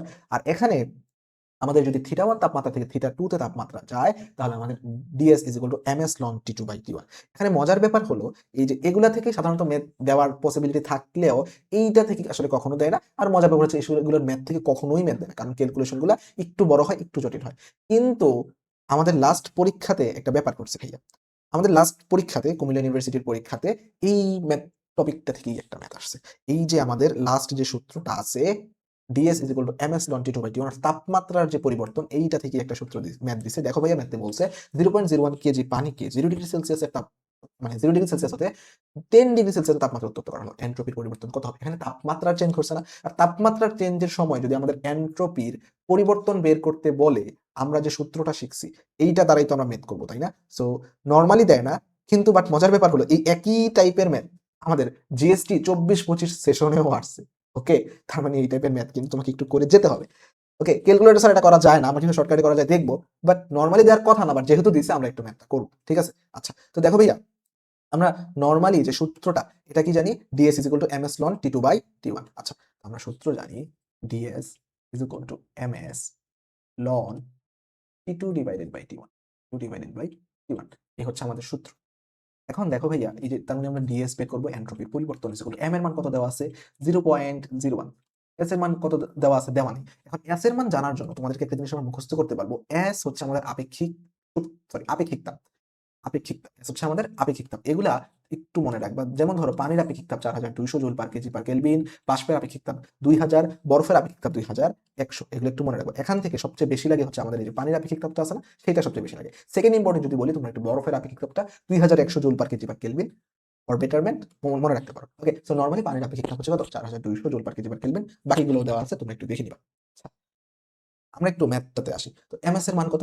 4200, 4200 কিন্তু লন টি2 ডিভাইড বাই টি1। এখানে টি2 মানে 10 ডিগ্রি সেলসিয়াস, মানে হচ্ছে 283 কেলভিন, 273 সাথে যোগ হবে। 0 ডিগ্রি সেলসিয়াস মানে 273, ঠিক আছে? 0 ডিগ্রি সেলসিয়াস মানে 273। এখানে দেখো ভাইয়া, তুমি সবকিছুর মান জানলেও যে 0.01 ইন্টু 4200, এটা যদিও জানো, কিন্তু তোমাকে লনের মানটা একটু জানতে হবে। এই লনের মানটা একটু জানতে হবে। লনের মানটা তোমরা একটু মুখস্থ করবা ভাইয়া, বুঝছো? কিচ্ছু করার নাই, যেহেতু এই টাইপের ম্যাথ অলরেডি জিএসটি এবং কুমিল্লা ইউনিভার্সিটিতে আসছে, তোমার উচিত এটা একটু মুখস্থ রাখা, কারণ পরীক্ষায় দিলে তুমি করতে পারো। দেখো, লন 2 এর মান যেমন আমরা মুখস্থ রাখি 0.693, এরকম এটা মুখস্থ রাখবা কি, এই সেম মান দিয়েই কিন্তু আমাদের জিএসটিতেও কিন্তু এটাতে আসছে সেম অঙ্ক, মানে সেম অঙ্ক বলতে মান সেম, 0 ডিগ্রি সেলসিয়াস থেকে 10 ডিগ্রি সেলসিয়াস। দেখো ভাইয়া, লন 273 বাই 283 ইকুয়াল টু, মনে রাখবা 0.035, ক্যালকুলেট করলে 0.035, যাকে তুমি অ্যাপ্রক্সিমেট 0.04 ধরতে পারো। তো আমরা যদি এটার ভ্যালু 0.04 ধরি, আমরা যদি এটার ভ্যালু 0.04 ধরি, তাহলে কি হবে ভাইয়া? একটু গুণ করবো আর কি, জাস্ট এখানে দুইটা শূন্য, তার 1 ইন্টু 10 ইনভার্স 2 ইন্টু 4200, মানে 10 ইনভার্স 10 স্কোয়ার ইন্টু 4 ইন্টু কত? 10 ইনভার্স 2। এটাকে আমরা লিখতে পারি যে 42 ইন্টু 10 ইনভার্স 2 ইন্টু 4, 4 দুগুণে 8, 4 4 কত? 16, 168 ইন্টু 10 ইনভার্স 2, তার মানে 1.68 ইন্টু, মানে 1.68 জুল পার কেলভিন। এখন দেখো, এটা কিন্তু আমাদের একটা অ্যান্সারও নাই, বাট আমাদের অ্যান্সার মিললো না, কারণ হচ্ছে আমাদের মেইনই হচ্ছে 0.035, আমরা ধরছি কি 0.004। তো তার মানে আমাদের অ্যাপ্রক্সিমেট 1.68 এর মানে আশেপাশে কোন ভ্যালুটা আছে? আশেপাশে হচ্ছে আমাদের 1.5 জুল পার কেলভিন, এই ভ্যালুটা আছে। ওকে, তার মানে আমাদের অ্যান্সার হবে কোনটা? 1.5 জুল পার কেলভিন, এইটা হচ্ছে আমাদের অ্যান্সার। ওকে, সো মানে কাছাকাছি যে ভ্যালুটা আছে সেইটা আমাদের নিতে হবে, যেহেতু আমরা অ্যাপ্রক্সিমেট ভ্যালু নিয়ে মানগুলো বের করতেছি। ওকে, তো সেম টাইপের একটা ম্যাথ দেখো ভাই, জিএসটি 24-25 আছে, সেটাও আমরা ম্যাথটা করি। যদি আমরা দেখি যে কি হবে, আমাদের এন্ট্রপির পরিবর্তন আমরা জানি ds is equal to ms ln t2 divided by t1। m এর মান কত দেওয়া আছে? 3 কেজি, ইয়া কত? 4200 লন t2 divided t1, তার মানে লন 283 ডিভাইডেড বাই 200, আমাদের কত? 73 is equal to, ঠিক আছে, 3 into 42 into 10 to the power 2 into, আমরা বলছিলাম কত? এই মানটা অ্যাপ্রক্সিমেট আমরা মনে রাখবো 0.35 যদি হয়, 0. কত? 04, 0.04, ওকে, 0.04। আচ্ছা, তো দেখো ভাইয়া, আমরা বলতে পারি 3 4 12, কিন্তু এখানে শূন্য ছিল একটা, তো এই দুইটা শূন্য আর এই দুইটা শূন্য কাটাকাটি হয়ে গেল, তো হয়ে গেলে 3 4 12 ইন্টু 42, তাই না? 3 4 12 ইন্টু কত আমাদের? 42। নর্মাল নিয়মে জাস্ট এখন ইয়ে করবো, 4 8 2 4 2 5, তার মানে 5 2 4 হচ্ছে অ্যান্সার। তো দেখো ভাইয়া, এই 5 2 4 কিন্তু কোথাও নাই, 5 2 4 কোথাও নাই, তার মানে এইটার কাছাকাছি একটা অ্যান্সার হবে 5 2 4। এখন দেখো ভাইয়া, ইয়া হচ্ছে 0.35, 0.35, তাই না? মানে সরি, 0.035, আর আমরা নিচি কত? 0.04, তাহলে নিশ্চয়ই একটু চেঞ্জ আসবে। এখানে আমাদের একটু ভুল হয়েছে আর কি, জাস্ট এখানে শূন্যটা একটু ইয়ে গেছে, 4 মানে 4 হবে, 504। আচ্ছা, 504 যদি হয় 504 এর আশেপাশে 504 থেকে কম হবে আমরা বলছিলাম, তাই না? আমরা বেশি ধরছি, কম হবে। এখানে কম কোন অ্যান্সারটা আছে? কম হচ্ছে আমাদের এই নাম্বারটা হচ্ছে আমাদের অ্যান্সার। ওকে, সো আমি কয়েকদিন আগে এই ট্রিক্সটা দেখলাম, তো আমার কাছে ভালোই লাগলো যে আমরা সহজে করতে পারি ম্যাথটা। তো নরমালি আসলে এটা ক্যালকুলেটর ছাড়া করা যায় না, বাট আমরা অ্যাপ্রক্সিমেট ধরে ম্যাথটা করতে পারি। তোমরা চাইলে এই ট্রিক্সটা ইউজ করতে পারো। ওকে, আচ্ছা, সো এই তো। এখন আমরা তাপশক্তির নিয়ে কিছু ম্যাথ করবো। ওকে, তো তাপশক্তির রূপান্তর আমাদের পরীক্ষার জন্য অনেক বেশি গুরুত্বপূর্ণ। এখন তাপশক্তির রূপান্তরের জন্য আমাদের কিছু সূত্র জানা থাকলে সবচেয়ে বেশি ভালো হয়। আচ্ছা, তাপশক্তিতে রূপান্তরটা কি হয়? আমরা নর্মালি যে তাপীয় যে সূত্রগুলা, এটার সাথে আমাদের যে বেগ, তারপর যে আমাদের বরফ গলনের আপেক্ষিক সুপ্ততাপ, এগুলোর যে গলে উচ্চতা, এগুলো নির্ণয় করা যায়। আচ্ছা, আমরা একটু আস্তে আস্তে আগে, সমস্যা নাই। আচ্ছা, আমরা একটা জিনিস বলতে পারি, জানো? আমরা বলতে পারি যে ধরো কোনো একটা জিনিসের আহ হচ্ছে ডেল এস বা ডেল কিউ আপেক্ষিকতা, আমরা বলতে পারি কি এম এস ডেল থিটা, না? Wait, m s del theta, এইটা ইজ ইকুয়াল টু আমরা কোনো একটা জিনিসের গতিবেগ, সরি গতিশক্তি, এটাও আমরা ইজ ইকুয়াল টু লিখতে পারি, তাই না? তো এইটা ইজ ইকুয়াল টু আমরা লিখতে পারি হচ্ছে আবার এম জি এইচ বিভব শক্তি ইজ ইকুয়াল টু আমাদের যে এম এল এফ, এইটাও লেখা যায়। ঠিক আছে, তো তাপমাত্রার যে পরিবর্তন সেটা কিন্তু আমরা লিখতে পারি, তাই না? এগুলা থেকে এক এক সময় এক একটা সূত্র, যেমন আমরা যদি বলি যে half m v square is equal to m s del theta, এইখান থেকে আমি জাস্ট বেগ বের করতে চাইছি। বেগ বের করলে আমরা বেগ বের করতে চাইলে আমরা কি করব? আমাদের যে এম এম যে জিনিসগুলো আছে, এই যে এম, এই যে এম, এই দুটো জিনিস কাটা যাবে না? তো এই দুটো জিনিস কাটা যায়, সুতরাং আমাদের যে কি থাকলো, এই পাশে যদি আমরা ভি রাখতে চাই, এই পাশে 2 গুণ হয়ে যাবে, তার মানে 2s del theta, root over হবে না? Root over 2s del theta. এইটা একটা ভি নির্ণয়ের জন্য, ভি নির্ণয়ের জন্য এইটা একটা সূত্র বাবা হতে পারে। Okay, এটা একটা সূত্র হতে পারে। তারপর আমি যদি আরেকটু বলি যে আমরা বলতে পারি না যে mgh, mgh is equal to mlf, mm কাটা গেলে লেখা যায় না h is equal to lf divided by g। এগুলো তুমি পরীক্ষার হলে কনস্ট্যান্ট জিনিসগুলো কিন্তু বের করতে পারো, বুঝছো? জাস্ট লিখবে mgh is equal to mlf, দুই পাশে কেটে দিবা, দেন h is equal to এটা বের করবো। আমরা যদি আরেকটা দেখি, বুঝছো? তো এগুলো তো দেখলাম, আমরা সাপোজ দেখতে পারি যে mgh is equal to mlf, এটা দেখা হয়েছে। আমরা ms ডেল থিটার সাথে m v square, half m v square, তো আমরা মোটামুটি সবগুলাই দেখছি। আসলে এই দুইটা জানা থাকলেই মোটামুটি হয়ে যায়, আসলে এর বেশি কিছু আমাদের লাগে না। তো আমরা কিছু ম্যাথ প্র্যাকটিস করবো আসলে এখান থেকে, আমরা কিছু ম্যাথ দেখবো। বলতেছে দেখো একটা ম্যাথ দেখো, এটা খুলনা ইউনিভার্সিটি আসছে, বলছে একটি বরফখণ্ড উপর থেকে ভূমিতে পতিত হলো। সো এতে পতন শক্তির 50% তাপে রূপান্তরিত হয়, বরফ খণ্ডটির 1/4 গলে গেল। খণ্ডটি কত কিলোমিটার উচ্চতা হতে পতিত হয়েছিল? খণ্ডটি কত কিলোমিটার উচ্চতা হতে পতিত হয়েছিল? এখন নর্মালি তুমি দেখো এখানে দেওয়া আছে কি কি দেওয়া আছে, তার উপর আমরা ম্যাথটা করবো। বলছে ভূমিতে পতিত হলে এতে পতিত শক্তির এত পার্সেন্ট তাপে পরিণত হলো। যেহেতু তাপে পরিণত হয়েছে, বুঝো, এটা কি বরফ খণ্ডটি কি হয়েছে? ভূমিতে পতিত হয়েছে, একদম গলে গেছে। তো বরফটা শুধুমাত্র গলছে, এটা কি তাপমাত্রার পরিবর্তন হয়েছে? বুঝো, বরফটা শুধুমাত্র গলছে, এটা কি তাপমাত্রা পরিবর্তন হয়েছে? উত্তর হচ্ছে না। তার মানে এখানে আমরা যে সূত্রটা ইউজ করবো এটা হচ্ছে mlf। ওকে, যেহেতু তাপমাত্রার পরিবর্তন হয়, জাস্ট গলছে। এখন গলে কতটুকু হয়েছে? আমাদের এটার 1/4, 1/4 বলছে।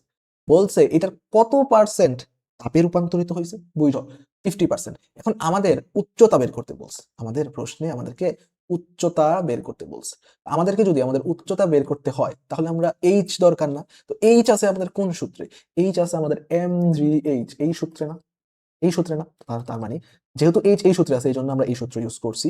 সুতরাং এইচ ইজ ইকুয়াল টু, সুতরাং এইচ ইজ ইকুয়াল টু, আমরা জাস্ট নর্মাল নিয়মে ম্যাথ করলে আমরা এইচ এর মানটা পাবো।